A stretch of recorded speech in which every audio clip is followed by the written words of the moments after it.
Good morning, everyone, and welcome. My name is Guillaume Breton-Ménard, and I'm the Chief Operating Officer for CryoLabs, also a member of the International Soil Carbon Industry Alliance, also known as ISCIA, which is the reason why we're all sitting here today, all members of this incredible alliance. Well, I'm very grateful and privileged to be sitting here. We actually had to cancel the invitation of the Guinness record auditor for the largest panel of the conference, but we were actually officially outnumbered yesterday by a panel of 9 participants. We still have an incredible group of panelists here today, which I believe, I feel very grateful for 2 reasons. The first one, I really feel like we are joined by some very humble pioneers of the carbon farming industry. You have here entrepreneurs that have been building from scratch organizations to try to solve some of the biggest challenges of the carbon farming industry. So very glad to have them here. And the second one, the second reason I believe we should all be privileged is because I believe it's the panel with the most competitors sitting around the same table. So hopefully I won't turn from being a moderator to a mediator, but hopefully will be the audience of very meaningful conversations and potentially debates. So one of the reasons, as I said, is that we are all members of the ISCIA with having one shared goal, that is to build credible and scalable carbon markets. And this is exactly what ISCIA is meant for, to align interests around matters that is very important to us, but also allow innovation that can help scale our industry. So I'm very pleased to be joined today by all of the people here. You can raise your hand when I will be presenting yourself. But we first have Petros Georgiadis, the carbon science lead at Agrina, which is a leading European soil carbon project developer. Samuel Fournier, co-founder and CEO of CryoLabs, a soil carbon MRV company leveraging direct soil spectroscopy sensor. We have Haris Kamilaris, head of commercial performance at AgriCarbon, an MRV provider specializing in laboratory-based soil carbon measurement. GD Carluccio, VP of Commercial at Perennial, a remote sensing MRV platform using satellite data. Anastasia Volkova, founder and CEO of Regro, a climate intelligence platform supporting agricultural carbon programs. Tobias Horstman, Chief Product Officer at Secana, a remote sensing platform for soil carbon monitoring. And finally, and nonetheless, Paul Martin, COO at Regeneration, a regenerative agriculture carbon project developer in Europe. So thank you very much for all to being here. As we've mentioned already, ISCIA a few times already, I think it's worth pausing for a moment and let ISCIA President Paul explain the origin of ISCIA and what the Alliance is trying to solve for the industry.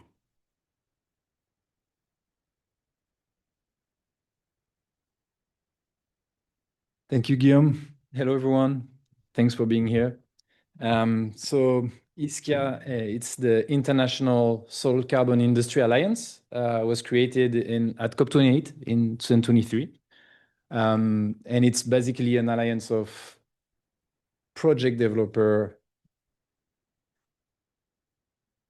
MRV provider, corporates, all involved in the soil carbon space. No worries. Okay. So what do we do is we defend soil organic carbon. We defend market-based mechanism for soil organic carbon to grow. Why? Because we believe that soil organic carbon deliver many benefits for the farming system, for the climate. So we believe in SOC. Here you go.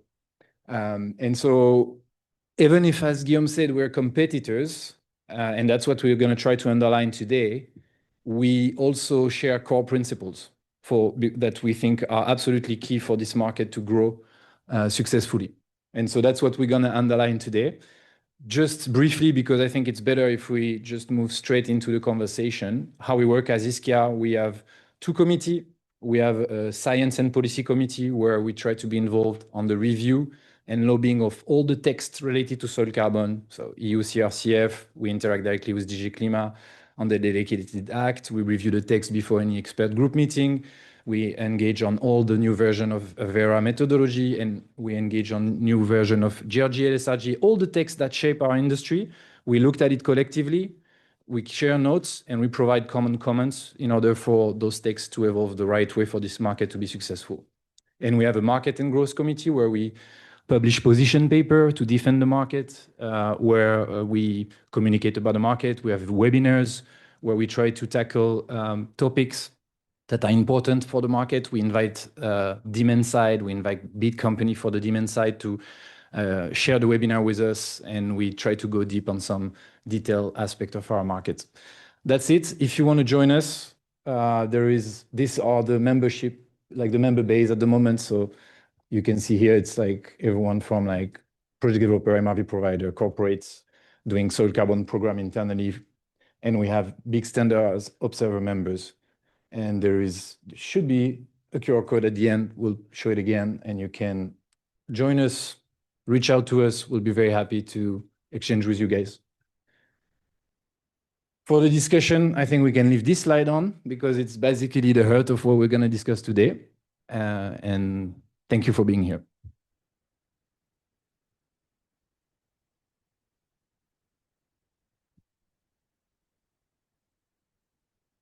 Thank you, Paul. Again, thanks for being here. We'll try to have an hour and a half of very meaningful conversations. The questions will be separated in four main blocks. We'll start with a very farmer-centric block of questions for project developers. We'll move on to talking MRV. What does it mean to have a robust and scalable MRV? We'll follow having other group involved discussing what it means a project to be financial viable, and how can we fairly value the work that we do with producers. And finally explore how cross-industry collaboration can help us move from pilots to durable scale. So let's begin with the first pillar that is around farmer-centric. And we'll start with Paul, since you're already warmed up. So there's a lot of consensus in the industry that project must be farmer-centric, but that can mean very different things in reality. When you add data collection, verification requirements, contractual obligations, what does being farmer-centric really look like? And why is it so critical for scaling soil carbon projects?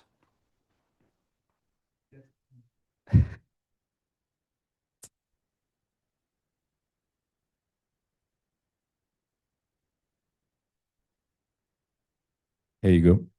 Thank you. So farmer-centric, I think two key pillars from my standpoint, and I think we share that with other project developer. The first one is providing agronomic support. That's the first thing we can provide when we start working with a farmer.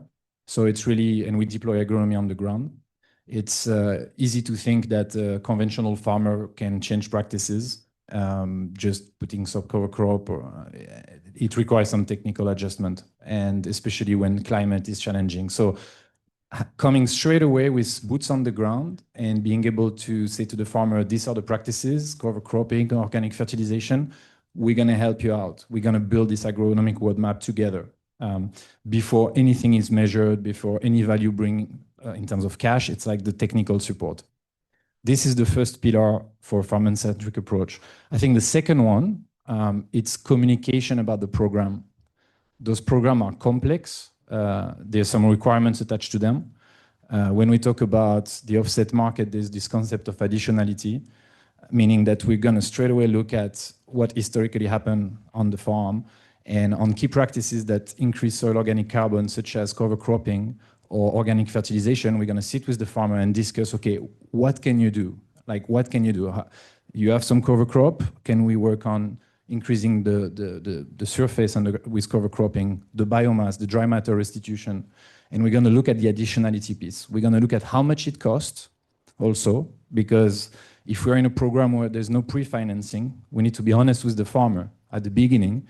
Those seeds, I mean, it's 75 to 100 euro per hectare with the technical itinerary for like sowing and destruction and restitution. And it can take 2 years before you bring any money. So you need to have this honest conversation, because there's many farmers, they want to do it, they just don't have the cash for it. And that's why there's a discussion on pre-financing.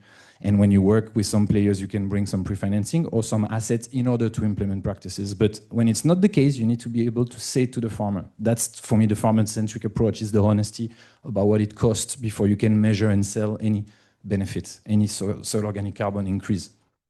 So the additionality and honesty about what it costs and the time it takes. When we do some, like I do a Vera program, it is very time consuming. We have a lot of audits. That's the robust aspect of the program we're running. So the farmer needs to know the time it's going to take. The farmer needs to know that I'm going to send some soil sampler to his farm, that I'm going to come with auditors. And he needs to understand that and accept that straight at the beginning, because otherwise he can feel that it's very intrusive and that it takes time for me to bring back value to him. But if I say it up front and I tell him that I'm going to try to be as less as disruptive as possible, respect the harvesting season, I'm trying to be farmer-centric. It's not perfect, but this is part of how you can shape it. So I've talked about the length of the commitment also. It's important. Farmer needs to understand we do that on the long run. Soil organic carbon takes time. So the length of the engagement, the fact that practices needs to be implemented on a yearly basis, this is also very important, and we support them to do so. And we try obviously to sell the benefit as quick as possible to be able for them to keep putting in place those practices. And I think the data collection process is the last piece. You also don't want to use the farmer time. So you need to have an MRV where you collect as much as possible, obviously remotely, but there's also a lot of data that you go get from the farm management system, from the farmers, some documentation. You just try to focus and involve the farmer on the key data, like cover crop biomass. Like this is a key data that feed my soil model. I'm on a measure and model approach, quantification approach. So there's some key data where I want to go detail. I will ask him to take picture before destruction. I'm going to ask him to really work with his agronomist on some specific aspects, and some data where I can work around without disturbing him too much. And I think making this distinction on the data where you want him to spend time and the data where you can work around with remote sensing and it doesn't hurt your uncertainty is absolutely key. And that's also trying to shape a data collection process that is farmer-centric. Thanks, Paul. For a second project developer, Petros, you've been involved very much with implementing practices with farmers. Would you relate to those challenges? What are the biggest friction points that were emerging into putting your theory in practice? Thank you, Guillaume. And thank you everyone for joining. I think like we are pretty much aligned with Paul. The farmer is essentially the final decision maker on what practices they're going to implement, in what pace and what intensity. And in relative terms, he's also the one who takes most risk. And sometimes he takes the risk without having knowledge or education on the adopted practices that they need to adopt. Therefore, when we do a project development, we need to make sure that we make a project designed for the farmer. 3 key elements, I think they relating to what Paul was saying, is we need to have we need to have attractive contracts for the farmer, where with the majority of the share will go to the farmer. We need to make sure that they take the decision and they take the pace. So the project needs to be flexible. There is no norm anymore. So they need to be adaptable, adaptive, and they need to change on the way they can. And lastly, they also need to, we also need to provide fast turnover, so deliver the assets and the outcomes as soon as it's possible. Now, on the other side, the farmer is also, the retention of the farmer is also the greatest risk for the success of the project. And what we are trying to do from our side is reduce the operational friction for the farmer to have a smooth an experience as they can. So when we talk about fast turnover, we are trying to optimize the data processing, automate our pipeline so that we can have as fast delivery of outcomes. And we are also very eager to see how standards can automate their reviewing processes so that they can improve the time delivery for a verified output. And on the other hand, we're also trying to reduce the friction point of data. So when a farmer wants to join a project, they need to be onboarded. They need to understand what they're joining. They need to contract. They need to give us historical data, 3, 4, 5 years data.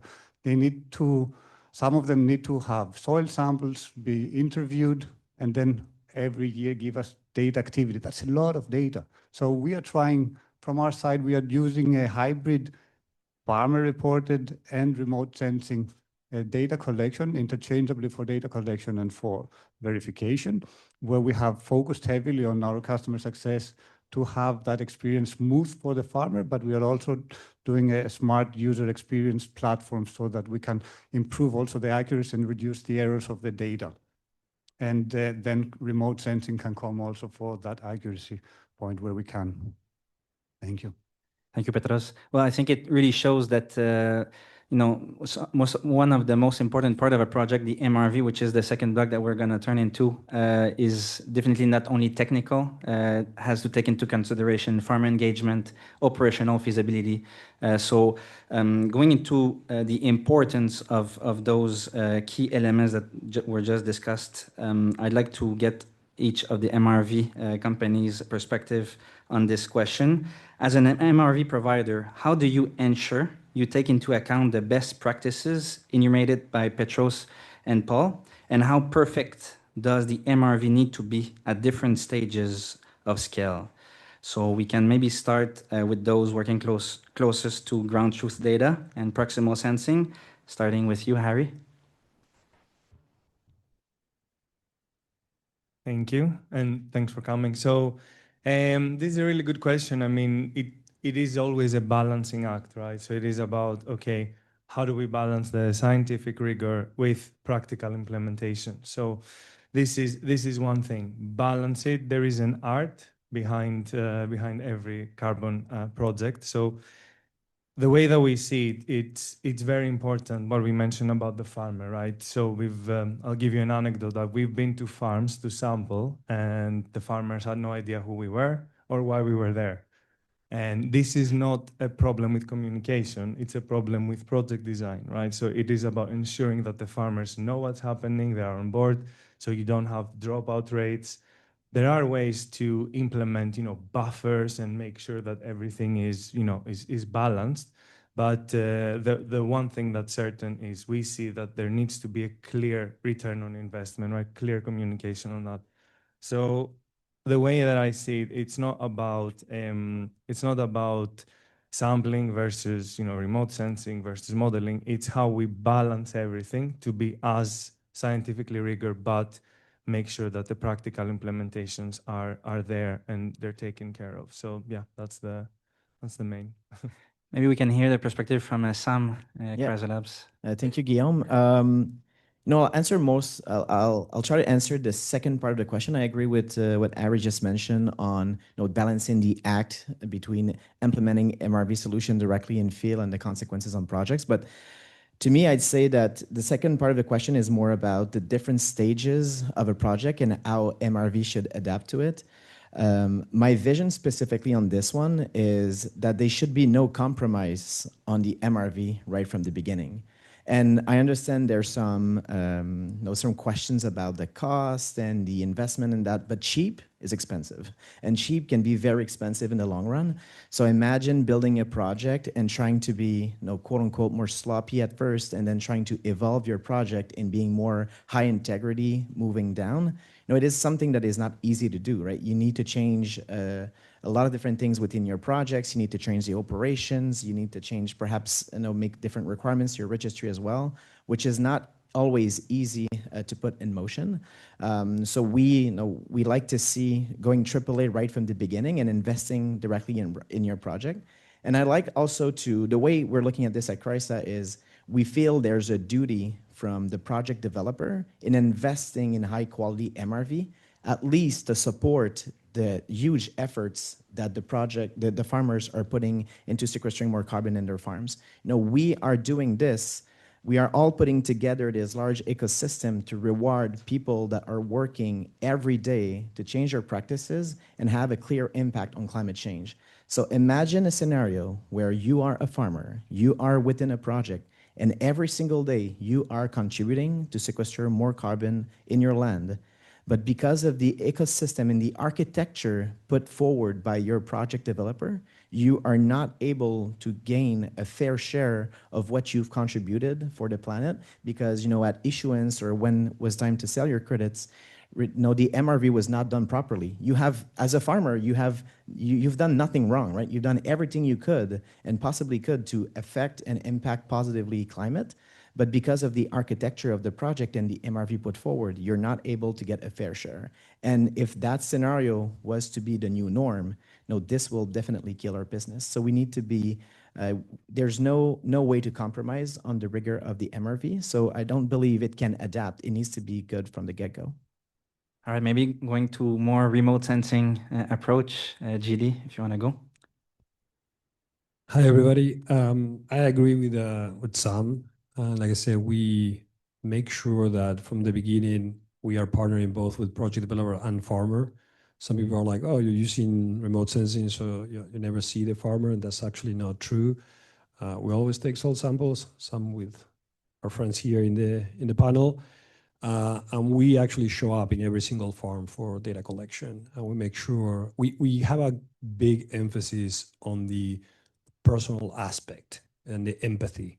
I personally own a farm with my family, and I think it's not just about the technology and the tools. It's about explaining what are they doing and actually putting yourself in the shoes of them and make sure that we take a personal aspect.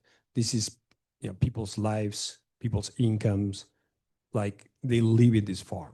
When you walk into the farm, you're walking to their house.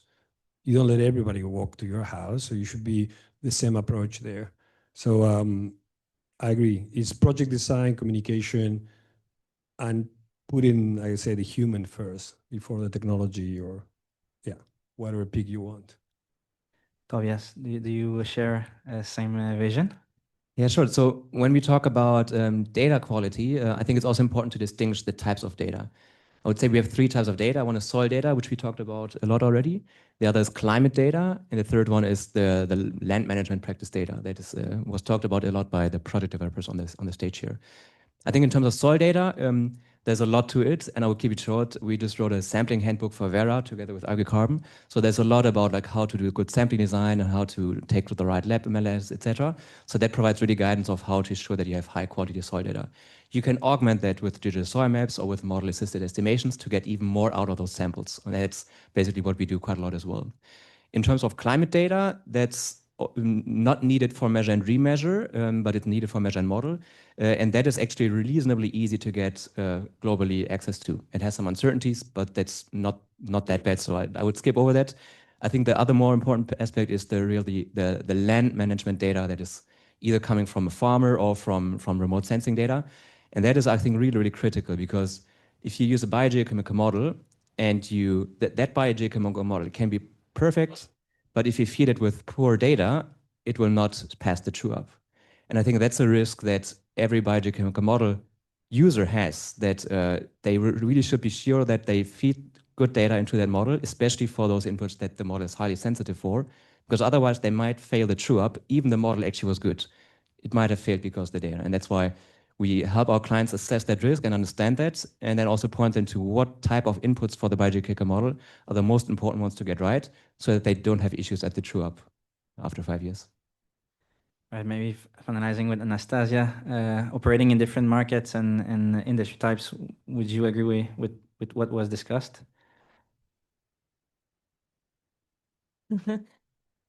I will try to go one level higher and also make it into a bit of a story. First, how delightful that our biggest problem at this conference is finding a free seat. It's incredible. Rigor started 10 years ago as an agronomy decision support platform that was aiming to improve ROI for the farmers with the subtle goal of making an environmental impact. I grew up on an arid farm in southern Ukraine. That region right now is partly occupied. Our land is free, our uncle land is occupied. But what you need to know about is a Mediterranean climate where if you only farm regeneratively, you can actually get good infiltration and get good harvest. Otherwise, you're too dependent on rainfall. So why is this relevant? When we started looking at what the farmers were doing, they needed advice, as Paul said. They couldn't transition. They were not my mom, who was just like intuitive, and we have a very small piece of land, so she figured it out. We understood that the arc was inform the decisions in a way that farmers were comfortable to do it, then do it with the data that the capital can trust to underwrite the transition, and then pass the audit with that, and then scale it. And that's how we've built Regrow. So we started with AppSim and other models on crop modeling. We've added biogeochemical models for soil. And even 5 years ago, I acknowledge everything that gentlemen are doing. 5 years ago, I wrote an article on this triangle of what remote sensing, soil sampling, and biogeochemical models are meant to do together. Nothing changed in that regard. We, of course, are now talking a lot about uncertainty, and we're now defining what an MRV is. And if you would allow me like a short cameo, I think in the world where you are not in MRV category, you just refer to everything that has numbers as MRV. But I would say there's an MRV technology and there's a category of software, which is what Regrow does, which is an end-to-end MRV, actually. It's like you procure an ERP, you procure a system for your company. Now companies procure an MRV. And my perspective, which is additional to everything that was said, is more end-to-end. So how can we integrate what good each of the companies here are doing in soil sampling, in good soil models, in good remote sensing? Some of the capabilities, a lot of them we have on our own, but we're also very open to using the best model or whatever model works, whatever data works. So the way that the projects are designed, like Paul was saying, is of course with the farmer, but then nobody here, we're all employed, right? Well, largely, I assume we're all employed by somebody. No one is guessing what your goals are for the month, right? No one is thinking here, oh, I don't know what I'm supposed to tell my boss at the end of the month. Imagine when you have 20 people involved in project development with the farmer and you can't explain to each other what are you trying to achieve, let alone by the end of the month, by the end of an 18-month period. That's a non-starter. No one would fund that project. So instead, what you do is you get together and you agree on it. And MRV plays a critical role in, like Tobias said, we provide the sensitivity analysis on what data needs to be collected from the farmer in what geography, based on what we can't collect right now ourselves or can't generate it with remote sensing, so that we know when Paul or anybody who's a project developer goes out to the farmer, they ask for that important piece of data. Usually it's nutrient management, timing, and amount, because we can pretty much remote sense everything else with a good level of accuracy. So there is a way of doing a proxy for it with the biomass, like you've mentioned before. So you don't retrofit an MRV, but I would slightly disagree with Sam that I think now there are horses for courses. You could buy a skateboard, you can buy a scooter, you can buy a bicycle, you can buy a car, and you can buy an autopilot Tesla. And at Regrow, we aspire to give you access to all modes of transportation. Either we provide that, or through partners, we want to assemble an ecosystem where everyone is clear on what they're getting. Because if you are a multinational CPG that wants the same set of numbers globally, you go and work with the highest tier, highest rigor. If you're just starting and there is no way there's a biogeochemical model that is configured for your region, for your crop, for your practice, because you're doing 3,000-year-old olive trees in the middle of Italy and they're dying and no one has a biogeochemistry for that, you go and sample that, you go and hug those trees and you go make sure they're all right.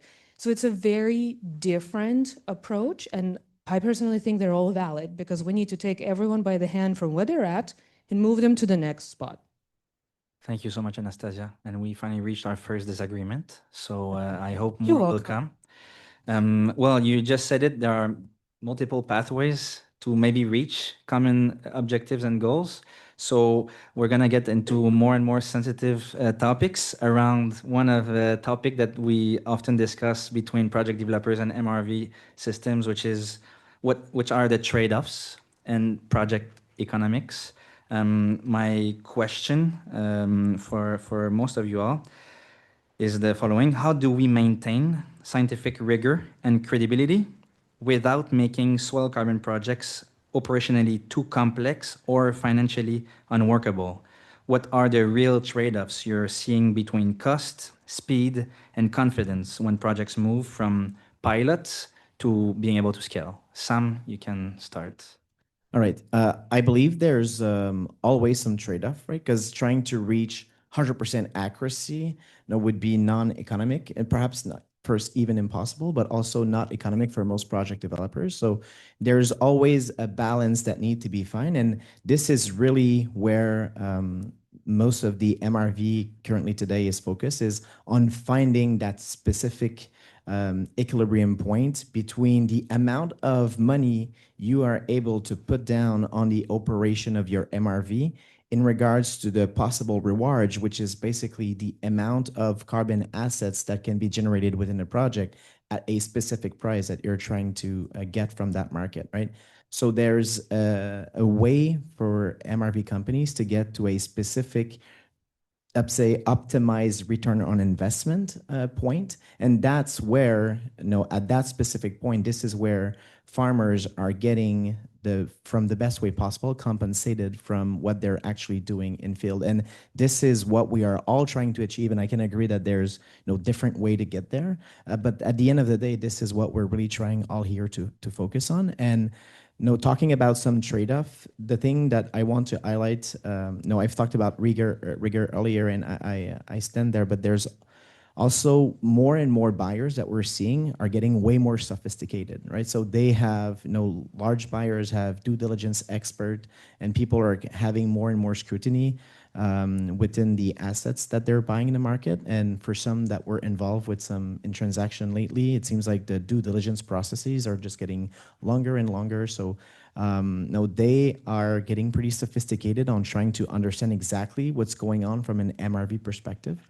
So we need to put in place the right amount of data, right traceability to make sure that we can provide these data and hopefully provide all the information that they need to be successful in these transactions. Thanks, Sam. Maybe going to GDs. At Perennials, how do you navigate trade-offs between speed, cost, and confidence? For scientific rigor. Yeah. So we have a slightly different approach here in this maybe second disagreement of today, if everyone's awake.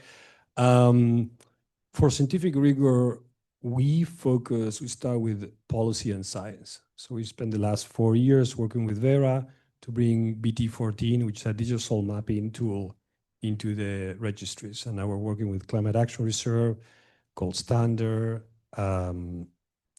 Social Carbon, and other registries to expand the access of digital soil mapping. Through that, we spent 4 years with scientists, independent scientists, reviewing every single thing that we did. But it's not that they're reviewing our technology, but they're reviewing also the standards that we write. And it was a pretty hard process where, people are just findings over findings and putting out there. So it brings and many of the people here actually were involved too, and brings some scientific rigor before you even utilize the measurements tools, okay? So the trade-off is we spend a lot of money and a lot of time trying to make sure that this is very rigorous before we bring it to market, okay, at our own cost. You know, there's not much benefit because once published, everyone else can use it. The second part of this is that our North Star is, while maintaining sampling, which we think is the most rigorous, most respected truth, we are in the business of reducing the cost of projects. Our business is to reduce the cost of sampling. That's actually the only reason why BT14 exists. It's because Vera wanted something to be able to reduce the cost of sampling by maintaining scientific rigor. That is the true trade-off. The trade-off was the moment they reduce sampling, the uncertainty will go up. And the question was, how can you reduce the cost of sampling without making the uncertainty skyrocket? And that's what we spent 4 years on. That was the true trade-off. And the only, the underlying reason of this was because the projects were happening globally, but access to sampling was, not available globally, especially in Africa, where I'm from, in Latin America, and in Southeast Asia, where the samples had to be shipped to Europe or to the United States, increasing massively the cost of a project to even start. So that's the big trade-off, is how can we reduce the cost of the project so they can exist by maintaining the scientific rigor? Well, first you work on doing the scientific rigor, you expose yourselves out there to the scientific community. That's why we do peer review papers and 4 years of work. And then after you do that, then you actually have to demonstrate that you can reduce the cost to be able for the project to even exist. Like our basically thesis is, if there are no projects, we have no business. So we have to help them come to life, basically. Thanks, GD. Anastasia, how do you balance those trade-offs with projects scaling globally? Thanks, Guillaume. So Regrow has, in the last couple of years, and forgive me, I've acquired this accent in the last 6 years, so it's very annoying, I know, but we have distributed $50 million of US dollars to farmers through the programs that companies run on our platform and sequestered over 1 megaton of carbon abated. So when we think about scale and we think about 22 countries in which the projects exist, the balance, I actually agree with both JD and Sam on this, the balance is an economic balance to strike. You have the scientific rigor, it's the ticket to even come to the party. A lot of people say, well, MRV is a black box.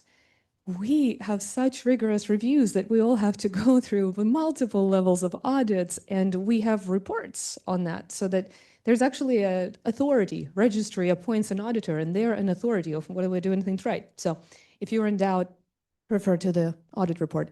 So science-based, that's audited, you just have to do it. Then you have choices. Do you use the model that is calibrated a bit more tightly, less scope geographically, but higher accuracy, lower uncertainty?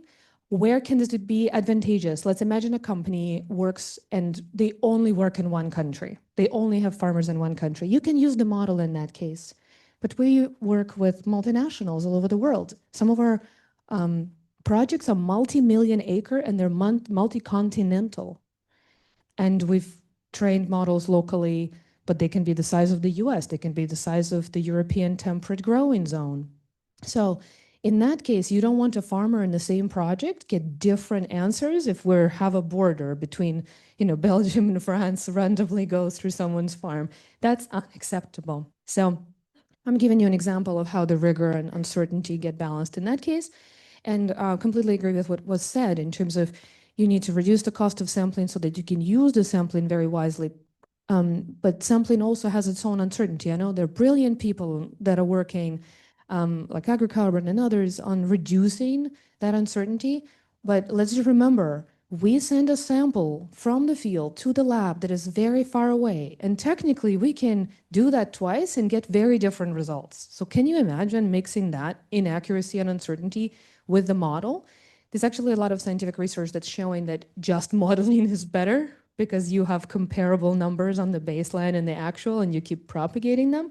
But we also anchor the models with the baseline data when when our partners collect the samples.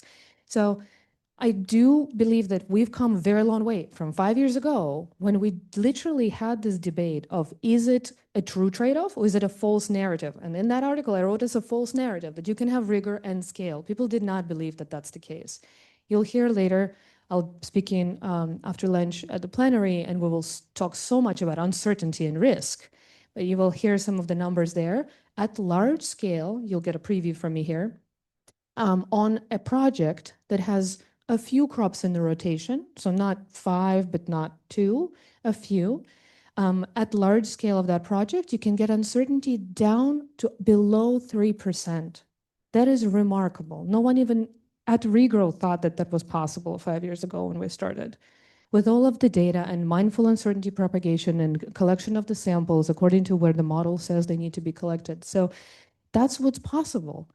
Can you just imagine how little that uncertainty buffer now is? You don't need to put 15% in the buffer because we can show it, and then the finance and risk can get on with it because we have the data now. Again, don't say Anastasia said it's possible for every project on the planet, right? Like I qualified what project needs to be because otherwise it can go up to 8% is what we're seeing. Again, it's not 15. Thanks, Anastasia.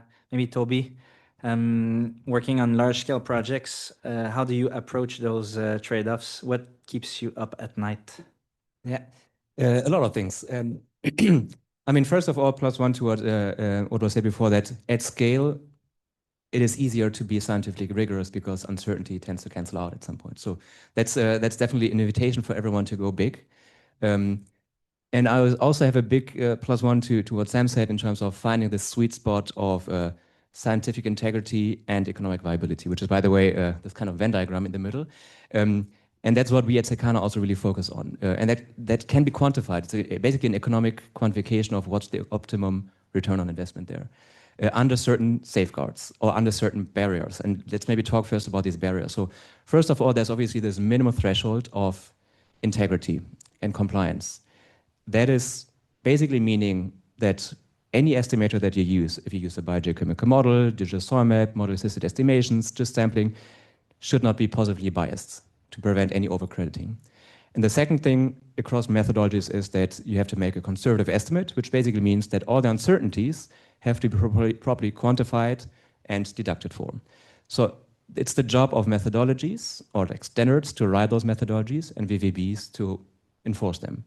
Now, with that minimum threshold being passed, there might be additional criteria coming from a project developer, like saying, hey, I only have this amount of budget available right now, or I need liquidity every 1 or 2 years, so I need to sell credits every 1 or 2 years. So we basically consider these guardrails coming from compliance as well as requirements on the PD side. And from then on, it's a pure economic optimization, balancing MRV cost and uncertainty deductions. And that is an exercise that we do for our clients across all estimators. We basically help them to understand every single decision in their MRV journey, what quantification approach to use, whether to use a DSM or not, or if you want to use model-assisted estimations, how many samples to take, how deep to sample, all these informations can be calculated and fed into this economic optimization calculation. And uncertainty deductions are fine. And in many cases, it's fine to have higher uncertainty deductions because that might economically still be better. And scientifically, that's also fine because the uncertainty deductions lead to the fact that you sell less credits, so you're not overcrediting, as long as the uncertainty is really properly quantified. And by basically comparing all the different ways to quantify change and calculating the economic optimum under certain safeguards from like compliance and PD requirements, that's basically how we approach this balancing act between scientific integrity and MRV costs to make sure that the business case works out for the client in the end. Thanks, Toby. Harry, to finalize on that one, I think a lot of trade-offs were mentioned. Would you be able to maybe identify key ones that you believe the industry should be focusing on solving? Yeah, no, I think I agree that there are a lot of trade-offs. So we're closer to sampling and actually understanding what is the ground truth, anchoring, model, remote sensing. So the main trade-off that we see is that, first of all, not every soil carbon project is the same, right? As we mentioned. So there is a minimum threshold, I agree. But what we need to understand is that there are different requirements in terms of both accuracy, cost, timelines, right? So what keeps us up at night is making sure that we understand as an industry and as methodologies our limitations, right? And I'm not saying that, focus on this and focus on the other thing. Understand our limitations, try to, when we talk about uncertainty, what does it mean? So be very, very transparent and very, very clear in the meaning, okay, is it the model? Is it the stratification? Is it the way that we sample? Is it the way we analyze? Try to be very transparent of that so that we can make it comparable. And that is not just, it's both ethical and critical to be able to have comparable uncertainty. So this is the main trade-off for us. We're gonna make sure that everybody understands what is the actual limitations, what can we say, what can we not say when it comes to these projects. Thank you very much. Well, I think if you guys are kept up at night, I can't imagine project developers who depend on your project designs and all the work that you do. Yeah, if there are any challenges associated with that, it definitely puts a burden on project viability. So we can maybe turn into the financial viability of carbon projects. As we all know, yeah, top line revenue is so important. Fairness in how we pay farmers is critical to have projects scaling. Yeah, going from pilots to scale is definitely top of mind for you guys. So yeah, for you, Petros, what are the challenges that exist when it comes to financing a carbon project under VCS, for example? And what are some solutions in terms of alternative solutions that offer payments upfront? How is the industry evolving on that end? Yeah, thank you. Just before starting this question, I think closing also the previous part, Agrina is a end-to-end MRV and project developer, where we are operating with 5 million hectares across 20 countries, so verified in 10 countries. So it's also a proof point that scalability and project, it is a viable option and it is achievable. And I think we want to see more of this, and we also want to see smaller projects to evolve in the market that they don't always need to be at such large scale. But coming now to your question, Guillaume, well, I think it's great if we start from move away from the assumption that every practice, that's what Paul, you also mentioned, every practice has the same cost to implement. There's practices that might even reduce the farmer's cost if they reduce the synthetic fertilizers. And there's practices that you might need to add extra seeds and then extra seeding ground to include cover crops, or you might even need heavier investments to buy new equipment. And so some of these practices will require some pre-financing. Pre-financing might come from the farmer himself. It might come from bank loans, green loans. So I'm not sure if that's if we see that a lot in the market yet. It can also come from pre-financed projects where some of these shares can go to the farmer before they start the implementation. Or it can also come from pre-financing from the project developer themselves. Agrina has had this experience. We have pre-financed our farmers to generate the first round, but it's heavily based on an assumption that there is liquidity in the market for the carbon credits. And alternatively, the other thing that we want to do is deliver the outcome, deliver the benefits to the farmer as soon as possible after the verification. And that's where we also find very attractive the measure and model approach, where we can have annual verifications, and we can also generate as soon as possible. Another route is what I personally think it's quite a successful example is the supply shed, where the buyer wants their outcomes, the calendar year where the practice has been implemented. That means that the project developer needs to calculate, deliver the outcomes, and more they want verified outcomes. So that review time becomes very short, and we would love to see that converging with the VCM market to reduce the time from 9 to 12 months that is on verification now to be reduced to 1 to 3 months, and that have this convergence between the standards that they can also become interoperable. Yeah, I think. Thanks, Petros.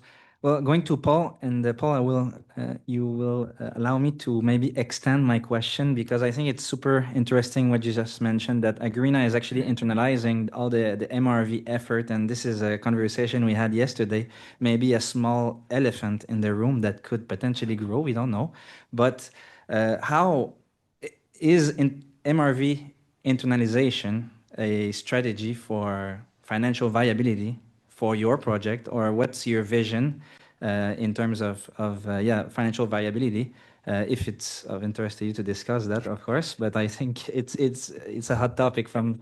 I want to keep friends if I start to see. Yeah, well, I think we have to discuss that if we need to. Yeah, we will. If you allow me just to react on the value, I think all the people here talk a lot about MRV, and they're doing it really well. The main pillar for a carbon project to be robust is how much you pay your farmer, okay? Otherwise, the MRV has nothing to measure. There's no carbon coming to the soil. I'm just going to drop numbers. People can disagree. In Western Europe, if you don't give 50 to 100 euro per hectare to a farmer, your project is not robust. You're going to lose farmer. You're not going to have carbon to measure. I mentioned cover crop, 75 euro per hectare on average. Organic fertilization, 150, okay? If you don't have animals, you need to source it, you need to spread it, you have labor cost attached to it. If you don't bring this value to the farmer, we can all forget about all what we're talking about. This is the elephant in the room. I sit with the farmer and I talk with him or her about the sequestration per hectare. Okay, so he's like, okay, I'm gonna work with this carbon, this organic matter I bring to the soil, dry matter or organic amendments, and I'm gonna go for this 1 ton per hectare per year, 1.5, 2, like we run this calculation. But then I have to bring the value in front of that. So how do I do that? Well, it's not there yet. And this is clear. This is the elephant in the room. It's not there. So it's multiple financing sources. As it was said here, project needs to serve inset and offset market at the same time. Okay? I want to have Microsoft money on my farm, and I want to have all the supply chain on my farm. And the offset market brought the very robust methodology. And I want the carbon unit to stay with the supply chain. They just need to pay for it. So you need co-claiming mechanism. People need to pay for robustness. Robustness is you pay the farmer, and you better be close to the 100 euro per hectare. And you pay for a solid MRV because you want to make sure you capture the old volume that you sequester and you not get hit by the uncertainty. How you get there, Europe needs to come. There's a CRCF delegated act. You create a registry. You do API with all the projects that are CRCF compliant. There's transparency. You avoid eyeball counting. And then you incentivize company in the supply chain to buy credits or certificates, whatever the semantic you want, that are robust carbon units, and they claim those in their scope 3 against their targets. There's ways to reconcile intervention accounting with inventory accounting. All of that is just accounting. It's workable. So this is what Europe needs to do in order for us to be able to keep implementing those projects at scale, paying the farmers and robust MRV. Internalization, I think when you work as a project developer, the key asset that you have is the relationship with the farmer. I speak to farmer every day. That's where I get my knowledge, my understanding of the farming system, the farming reality. Now, it's true that if you just have that, then you just have a bunch of invoices from a lot of companies. So internalization is always a question. I think there's also a question of key collaboration between actors in the space. Creating JVs, consolidation, I think it's going to happen because at some point it's like we have business that are working together on a yearly basis for measurement, for data collection. So yeah, it's either you internalize it, either you get closer and closer. But that's how I would look at it. I cannot receive invoices for 10, 15 years from a supplier. At some point, it has to be an equity investment made together. Otherwise, we bear the entire risk with the farmer, and MRV has to take some of that risk as well. Absolutely. Thanks for your honest answer. I think, yeah, we almost all work as a team here to try to solve some of the very emerging challenges associated with MRV. And maybe one advantage for MRV companies is that they can support a multitude of projects at the same time. They're seeing what work, what can not work, and you have both of the worlds. But for MRV companies here, from your experience and your customers, what do you believe actually makes soil carbon projects financially viable in the real world, either from pilot to scale? What needs to be true in terms of cost, risk allocation, farmer incentives, market demand for those projects to scale sustainably? And maybe we can start with Toby for that hard question. Yeah, sure. Of course, there needs to be demand, and that demand is there when there's trust also in how that credit was quantified and in the MRV behind it. I think I would say there are four main aspects of how to make this project then financially viable, assuming that there is a demand. One is obviously that, which is super common sense, the sequestration should be high. There are different practice changes that have different sequestration. You could also use biostimulants. So obviously, the more you sequester per hectare, the more carbon credits you could sell eventually. And also from the MRV perspective, the more you sequester, the easier MRV gets as well. So because the uncertainty doesn't linearly scale with the effect size, which is very, very important to understand as well. The second aspect, which is actually related to the effect size in terms of sequestration, is something called cumulative accounting, which is something that Vera just brought out in the V3, where we worked with them together on, which basically means that you are using the sequestration since the project start to calculate uncertainties and to calculate the change versus just looking at the change since the last verification event. Now, I don't want to, because this is quite technical, but it's a huge, huge lever because it significantly improves project economics over the course of an entire project. And you can read our blog post. There's a long blog post around it on our Secano website. But it basically means that for many estimators, you will never have uncertainty deductions again after the first verification event. And why is that? Because you still have uncertainty deductions, but they are accounted for already in the first verification event. And from then on, you can basically sell the entire sequestration. In some cases, you can even recover credits from previous uncertainty deductions if you are able to reduce the uncertainty through model validation, improved modeling, improved certification, et cetera, et cetera. So if you have influences on ISCIA, other standards, make sure that cumulative accounting is included because that's really a game changer for economics.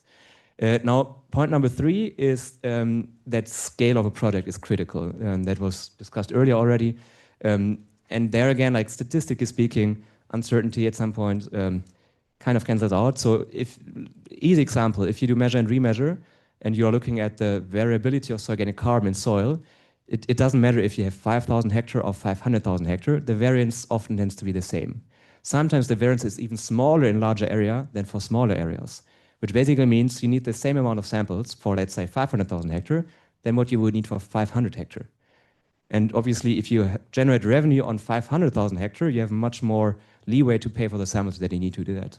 And that's something very, very critical to understand as well. The fourth one, and that's where MRV companies come in, and where I also think project developers should not internalize MRV, is that MRV really needs to be optimized to hit that sweet spot of economics. And as MRV companies that work across hundreds of thousands, millions of hectares like we do at Secana, we have much more knowledge to assess the risks, to mitigate the risks, and to help you get to that sweet spot of reducing MRV costs, but only at the same time balancing uncertainty deductions. And I think we had a lot of people that passed working with us in the past that now come to us and say, hey, let's work together, because they realized that they did something that failed compliance, or they did something that leads to very high uncertainty deductions, which breaks the business case. Because in the end, every single decision, every single MRV decision can be boiled down and quantified in terms of what it means economically, if you look at the costs of that and the uncertainty that it introduces. And then you can basically optimize for that. And that requires a lot of expertise that I don't think a PD can do internally. Thanks, Toby. I encourage the audience to note the sensitive topics that you're seeing. I know that Paul would really like to Go for it, discuss Paul. that more, but I'm going to go with 5 Sam. seconds here. We still have a few questions here. Maybe we can go back at the end. Yeah, Sam, your vision within your role as an MRV partner, what have you identified as the key conditions for project viability? Yeah, I want to go back to what Paul mentioned earlier, and I thought it is, pretty in line with what we're seeing. And I don't want to be the party pooper of the carbon market today or something like that. We're all adult here, and no, I'm glad to see so many people at this conference talking about all these challenges here. But yeah, the market buyers needs to diversify. This is no big news. If we remove some of the large tech buyers out there, there's only a very small amount of transaction in the market. So if you're on the unlucky side and you're not, in connection with the 5 biggest tech carbon buyers, you have what, 10% left of the buyers out there. So it is a big constraint, and certainly something that needs to shift. And on our side, what we're doing as MRV, we cannot create demand, or we can do different things to partner with different buyers and certainly add credibility. But we're trying as much as we can. I guess the one thing that stands for us is one of the constraints for most buyers in soil carbon specifically as an asset class is the permanence, right? We hear a lot about how permanent these asset class is compared to what could happen in forestry, for example, or even in blue carbon. And one of the things that we're seeing as a trend now is first going above and beyond the registries. So registries are not, they're they're a good starting point to some extent, but people are going above and beyond what's written in registries to make sure, methodologies, to make sure that they can have a protocol of even the highest integrity. And one of the example of this is you can go on VM42 today and look at all your projects. They're not rated the exact same way. So it means that there's a different category of asset even within the same registry. So we're seeing people trying to focus on that specifically. Another thing is, in regards more to permanence, is going deeper in soil sampling. So we're seeing a lot of different projects right now in the United States that are going down to a meter to quantify the sequestration of carbon. And as you go down in your soil profile, you're less exposed to reversal.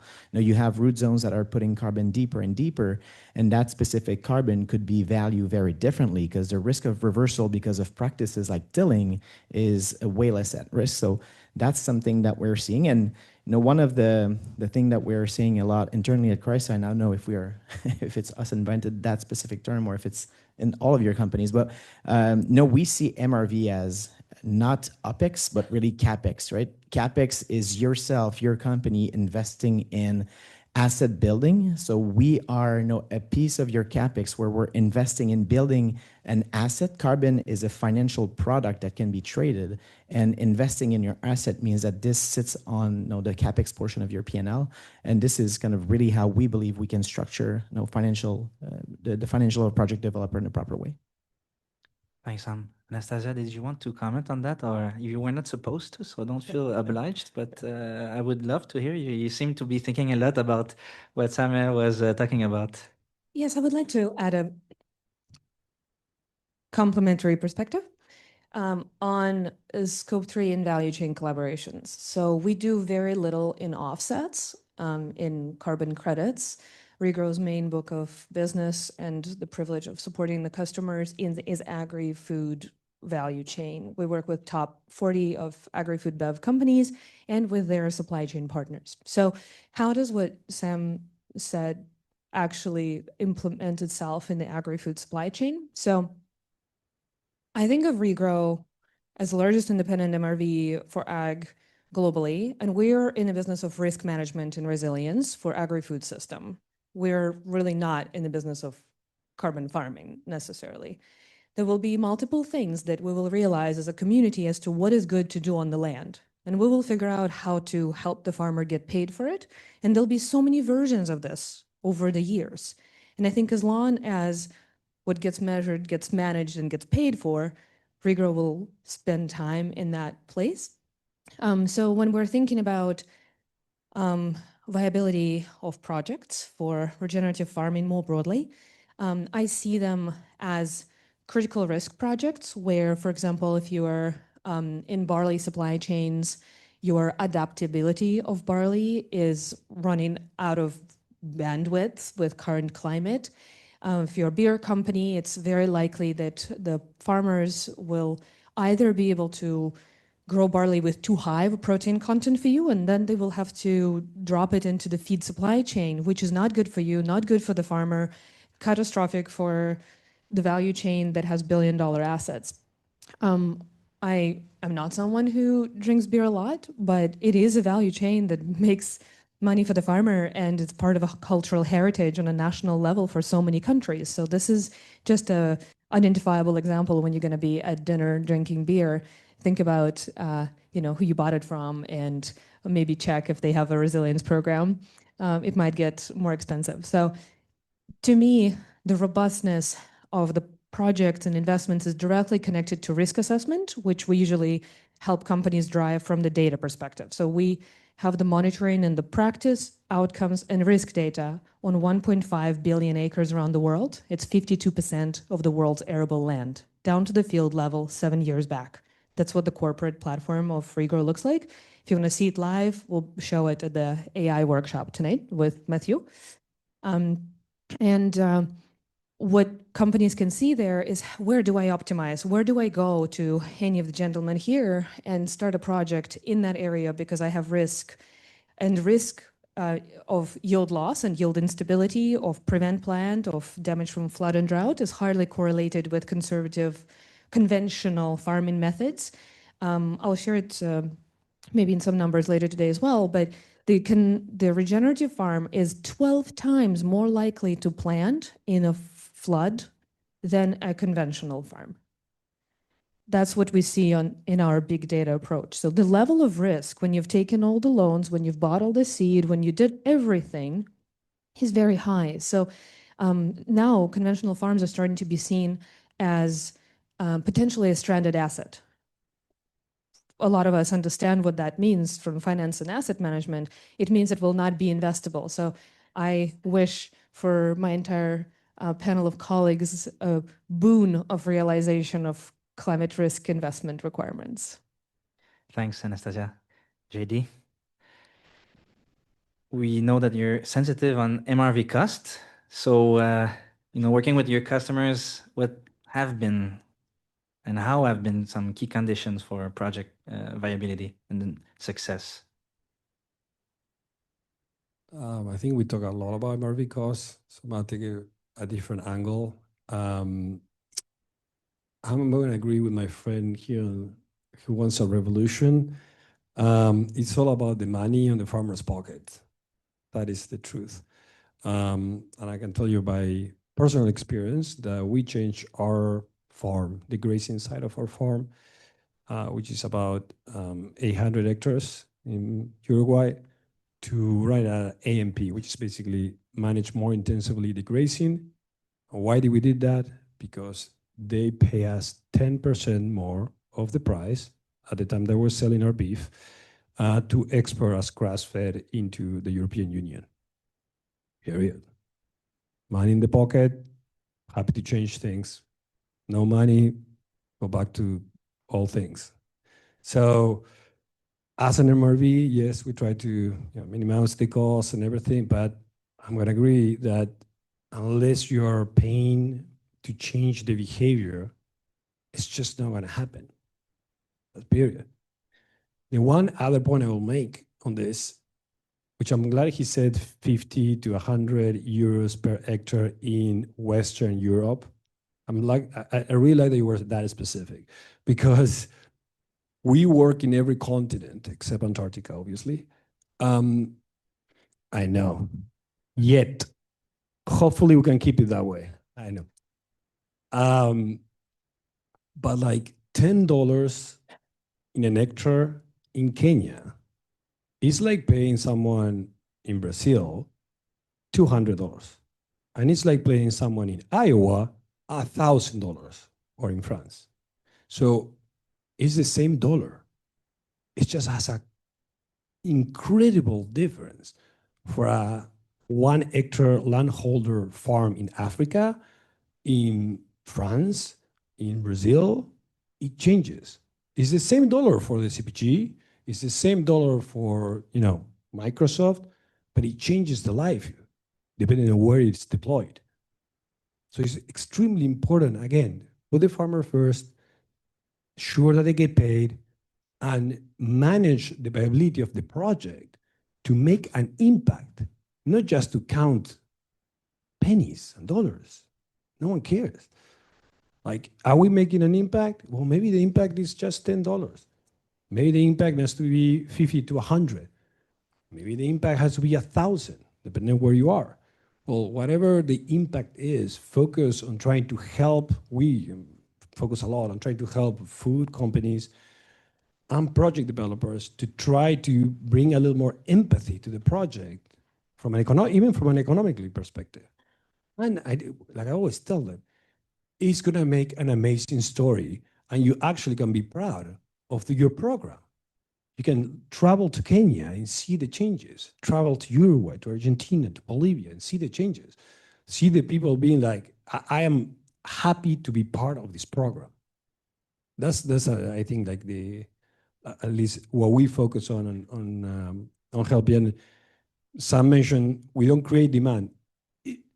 True, because we're a measurement company, but we also are, at least we personally, Perennial works with all the tech companies and oil and gas companies. And Microsoft is an investor in Perennial, disclosure.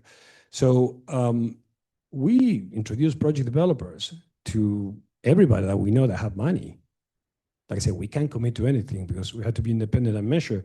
But I will introduce you to everyone that has money, because if they can put money into someone's farmer's pockets, yeah, why not?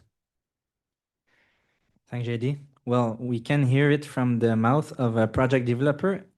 Are your MRV partners on the right vision? What's good enough for farmers? What's the case for you in terms of financial viability? What needs to be true? So I think Toby said, like, project developers should not internalize MRV. So I think I agree with him that MRV have developed very precious skills, okay? And they're very valuable, and that's why we work with them. But the elephant in the room is that we spend a lot of money and time to collect the data that feed into the development of those tools, okay? So it's a discussion we have very often. And so that's something at some point that you need to reconcile. And when we lose a farmer, we lose a potential sampling point, we increase the uncertainty of our project. So we deal with that risk, we collect that data, we put a lot of capital, and we feed the development of those tools. So that's where there's something, but it's us to figure this out more than discussing it here. But I just want to finish on a positive note on the financing bit. I think, as I said, like MRV costs, people like those guys are working in making the cost robust and the smallest possible with the scale of your project. The positive thing is that now supply chain company, they have the GHG land sector guidance removal that tell them what is a removal. Standard, yeah, sorry, okay. And it just came out, obviously, but what does it say? It says to supply chain company, they need to do this. They need to get tier 3 data that are farm specific, parcel specific if they want to do removal, and they have to do removal, that's where the value is. They need to soil sample at least every 5 years for the calibration of their quantification tool. If it's a model, if it's a DSM, obviously if it's just soil sampling, you resample. So soil sampling has to happen.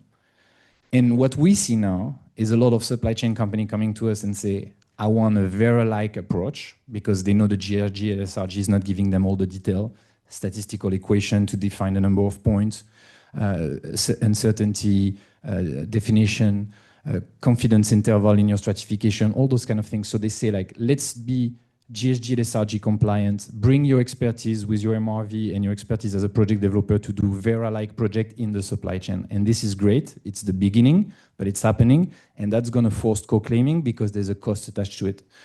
And we also need to bring back always in the equation, MRV is one thing, the other thing is you pay your farmer, and we need to put money, like numbers. That's why I'm repeating it. Yes, you need to contextualize it. I work in Western Europe. €100 per hectare. That's what you should aim for today in today's environment. And that's changing. There's Iran, there's more cost coming to those farmers with the geopolitical situation. So 100 euro per hectare in Western Europe. Like I'm just going to repeat it. This is what the supply chain needs to bring to the table to farmers on top of the MRV cost, because this is the money to put in place practices. We're very far from that. So I just want to make sure that this is clear. I love where you're going, Paul, with your passion. And I will let Ari answer one hard question before we go to the audience Q&A.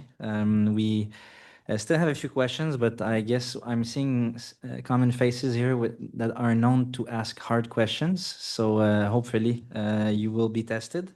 But Harry, we often hear that there is not one fit-all solution, that diversity of approaches is healthy for our industry. Where do you believe that we need alignment? And where is diversity of methodologies and business models actually be healthy? Yeah, well, diversities of methodologies is here, like all around us. It's really helpful and it's really healthy to bring innovation and to bring innovative techniques and different ways to measure, different ways to model. It really is helping and is progressing. The one place that I feel that we need, and this is what we've seen in agricarbon, right? The one place that we need alignment is we need to start using a common language when we are talking to buyers, to farmers, to everyone. Like we need common language, we need alignment in the main MRV principles like uncertainty, what does it mean? Like where is the limitations? Where do we need to bring different technologies in to help? And again, it is about the cost, right? This is the number one thing. So even if you have the best science and the most credible science, if the cost is prohibitive, a project will not go through. So it is about, sampling, yes, 100%, but how we do this smarter, how we do this more efficient, how we utilize remote sensing to help, how we utilize models, and how we all work together, but with a common language. I think that's the main thing for me in terms of alignment in this room. Thank you, Harry. So we'll move to questions from the audience. I will pass the microphone. Yeah.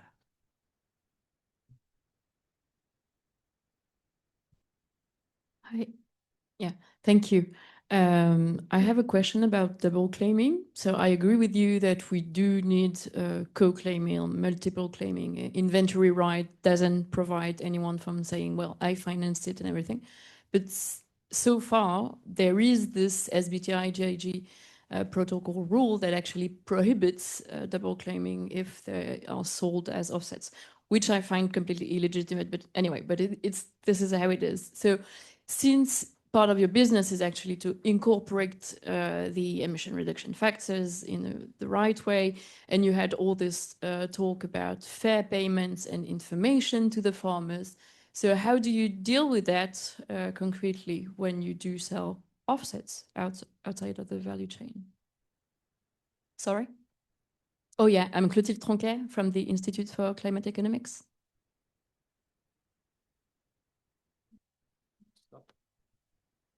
Thank you for your question. So me, I like to keep it simple. I work at created carbon unit at farm level and robust carbon units. Let's call them credits, certificates, I don't care. It's semantic. I produce robust carbon units with farmer and I need to get the most value to pay those farmers because it's, as I said, the centerpiece of the robust project before talking MRV. So then I have those carbon units and I have to get the value for the farmer. I can sell them as credits.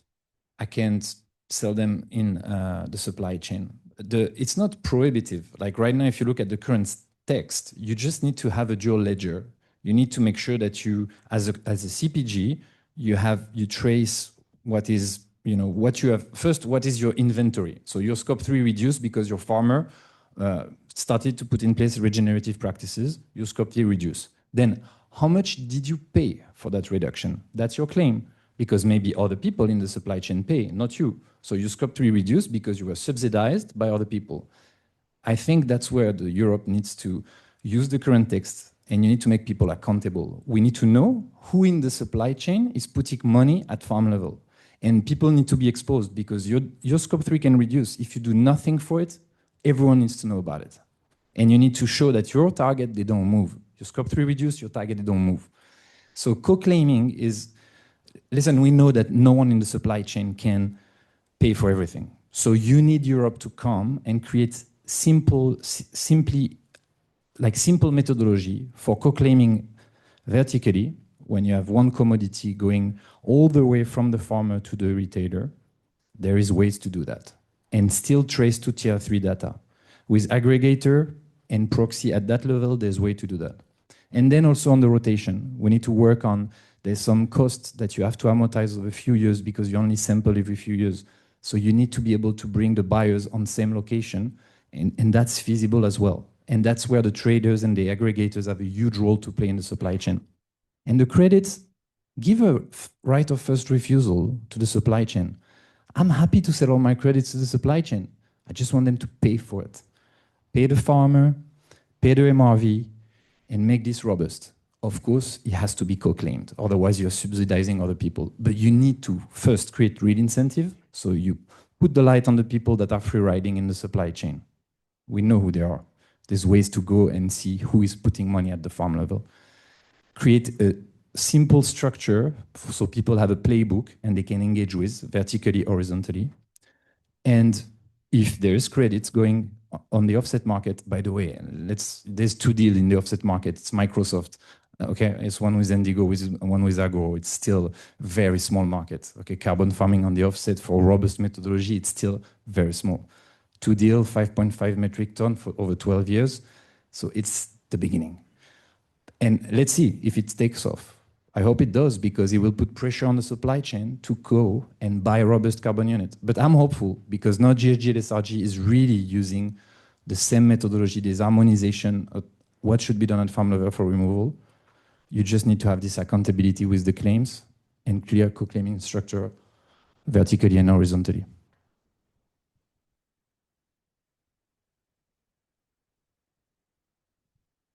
Thanks so much. Great session. Anna Lehman, I'm an independent advisor in carbon markets for 25 years, counting. Just a thought, keen to hear mostly from those actually working with farmers, a word on data sovereignty and what can we do to really turn around the conversation and empower farmers so they can choose from the service providers and sell their impact really on their own terms. I think we've seen great examples on social safeguards in this regard coming from the international space, really under the leadership of indigenous communities. I've heard very little on this here on the summit. It's a great concern. Thanks for your reflections. Question, data sovereignty. We can go with a multiple. Hello, Marlene from Carbon Market Watch. I have first a question for you, Toby. You were mentioning at the very beginning that you worked on this sampling book with Vera. I don't know to what extent you're familiar with the draft methodologies under the carbon farming CRCF scheme, but if so, could you give some sort of assessments with where the Vera rules lie in comparison to the CRCF? My personal take is that the rules in the CRCF are not very robust. And then I just had another question on reversals and how you deal with quantifying these reversals, also both avoidable and unavoidable. Unfortunately, under the CRCF, they're only really considering unavoidable reversals. I think, again, that's a gap, but it would be nice to hear from you how you deal with this. Thank you. Questions? 3 minutes. Well, 2 there, 1 there. Who wants to answer the data sovereignty? No? Yeah, I know that has a lot to do with I don't want to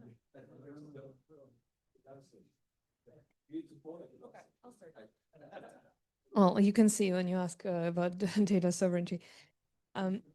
Yeah, we don't want to monopolize time. We want to distribute it amongst the different folks on the panel. I think you're bringing up a really good point. I think there was a misconception, and maybe companies contributed to it, that farmer data inherently has this monetizable carbon value for it. it has value for them for running their operation. Like it's vital data for them. Of course, everything we do, and I'm sure that's the case for everyone here, is GDPR compliant. And the way that we work with data privacy is because we're an end-to-end MRV. The project developer brings the data, or the company brings the data. It can be a cooperative, could be whoever. Then there's multiple steps how the data gets actually anonymized and de-identified when it gets processed within the MRV and when it gets surfaced to the auditor. And so we've developed processes around that to make sure that we could handle it well. And when I speak about those large-scale maps, there's no field boundaries in those maps. They're aggregate maps for driving policy decisions. So we've thought about how to actually how to promote the value generation on farm at a field level by leaving that data there and monetizing only for what it was given and intended to. So that's the regrow version of this. Yeah, great question on the sampling handbook that Vera just launched, for which at Secana we were the technical authors of the statistical concepts, sampling design, sample size estimations, appendices, and also AgriCarbon authored the section on lab analysis and field sampling. And so I'm quite familiar, obviously, also with the EU CRCF draft, which lacks a lot of clarity and bringing clearer statistical guidance and concrete meaningful guidance to the market. So I hope that EU CRCF reads the sampling handbook that Vera just published, because this is really, from my reading, and I read all the sampling guidance around the world because we do sampling design quite a lot, it's the first time that there's actually a clear guidance of how to do sampling for the use case of carbon farming. Everything else that was out there before was basically based on how it's done in science for very different contexts, and not optimized for large-scale projects that have tens, hundreds, or millions of hectares, and where the target depth might be different, where uncertainties are treated differently. So I think this handbook that Vera just launched is going to be a game changer. It's tailored for VM42, but most of the concepts are applicable across all samples. It doesn't matter. There's just one tiny difference, which is one aspect where the way of how uncertainty deductions are treated in VM42 is explicitly referenced to in the sampling handbook. But that we also launched a calculator for that. You can check it out on our website. So you basically plug in a few assumptions of your project, and then it calculates you that sweet spot of how many samples you should take to balance the sample size and the uncertainty deductions. And that equation is based on how uncertainty deductions are calculated in VM42, but that can be quite easily adjusted for EU CRCF, because the approach in EU CRCF for uncertainty deductions, it's quite similar. It just uses different confidence interval. And the calculator that we have actually has a chance for you to choose from VM42 to EU CRCF, and then it basically leverages that way of uncertainty deductions in the backend, and then you can use that as well. So I think if you have chances to influence EU CRCF, maybe point them to the document to make sure that clearer guidance that really meets the needs of carbon farming projects is given there as well. We also work with EU CRCF authors. Actually, our CSO, he is part of some of the in-person workshops, but on the legislative and European level, things sometimes take a while, a lot of discussions. So I think it's good if it comes from multiple different angles to provide some more clarity there. The last question. I'll go, sorry for the proximity. Thank you, Laurette Laurent for BVCA Cooperative. So first, I would like to thank for emphasizing on the fact that without farmer, we cannot have robust carbon farming. So thank you for that.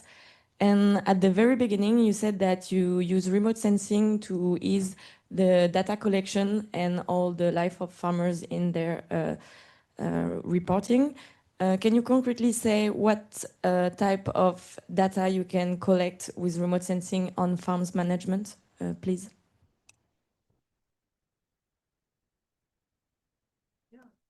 Yeah, I mean, I think this technology is still evolving. I think practically what we are implementing at Agrina, we are looking first of all to make sure we have the boundary check corrected using remote sensing. We are looking for green cover crops. We are looking for tillage method, and these are some of the practices that we are implementing. I don't know, cover crop detection as well is something that we keep developing. Yeah, but Crop detection, yeah. Sorry, crop detection. I don't know if there's someone else who. Yeah, so mainly we do SOC, but we also, for different type of customers, we do SOM, we do nitrogen, we build models of the different things that we need. So we have pH, microbial activity. It depends basically on your needs. Some people want carbon, which is most of here, but some people want like soil health. So they were trying to understand the soil health of their cooperative. So we tend to do, what specifically is your definition of soil health? And we basically create models. We usually already have them. To measure SOC, you need like pH, clay, SOM, like temperature, microbial activity. So we have those models where we disaggregate the models and we provide the different maps of the different data. And like I said, that's some of the data you can actually use. I don't know if we'll call it remote sensing. It's more like digital mapping to actually create the measurements. Yeah. On the soil organic carbon side, we have a quite similar approach to perennial. On the practice change side, it's you can detect a lot of that with remote sensing, but there's also the question to what accuracy. That brings us back to uncertainties, which is a challenge because in the end, if you then use completely remote sensing derived practice change detection and also like tillage depth, and it's very, very hard basically to basically feed your biogeochemical model, that uncertainty might be so high that you get to challenges at the true up. And that's why I think it's good that you have a combination approach of remote sensing and also farm data. Closing remark. Answer. I just wanted to answer Lorette's question. So Regrow 5 years ago pioneered generative AI models for remote sensing, and we used transformers, and we were able to, what gentlemen were talking about, train in one country and apply in a different country by fine-tuning the data there, because there's a lot of data in France, there's less data in Poland, but it's very similar. And technically, it's also similar to Argentina in terms of crop rotation, similar to Ukraine. So what do we have now with remote sensing? We can map out, and all of this has accuracy and uncertainty characteristics because it's a model. I'll get to it, but it got approved recently, which is the first time remote sensing fed biogeochemical model derived emission factors. I know I said a lot of things, but remote sensing derived biogeochemically calculated emission factors were recently approved by SustainCert. And what is the data we derive? It's crop type, it's crop health, it's dates of planting and harvesting windows. So you can use all this data to verify what the farmer self-reported data is, because we all know, we all spend a lot of time helping farmer collect the data, but sometimes it's just select all fields, this one date for planting all of them. We know that's not actually how it works. And maybe sometimes the rain falls in that week and it actually matters for your emissions, whether it's nitrogen fluxes, for example. It's presence, absence of cover cropping. It is a little bit tricky to identify the cover crop mix, but we can see if it's a simple one type crop or a mix. And the tillage. So what was the tillage historically, what it is now for all of these parameters. It is the trickiest part, like Toby said, the tillage, especially the depth, but we bucket them in different categories that match the biogeochemical model to understand how that disturbance can translate into actual impact on emissions and the yields and the crop cycle. So the feedback that we got when we were passing the audit is that we're one of the first to do it, and we are full transparency currently propagating the uncertainty through that, because uncertainty is accounted everywhere, but when you're starting to take the remote sensing and then pass it through the biogeochemical model, it's not biased compared to default data that we might use sometimes when we don't have on-farm data that can be introduced in the bias. So it's a technical session. If you want more of this, come and find us later. Guillaume. Thanks, Anastasia. Sorry for being a bit above our time. I'm glad to see that 1 hour and a half wasn't enough. I feel like we could have gone over with more questions. Yeah, thanks to all the panelists. I think we realized that a myriad of approach is very healthy for our industry, even though there is a common goal of uniting our protocols and our approach, but I think we're in the right direction. And it was very great to hear some project developers as well corroborating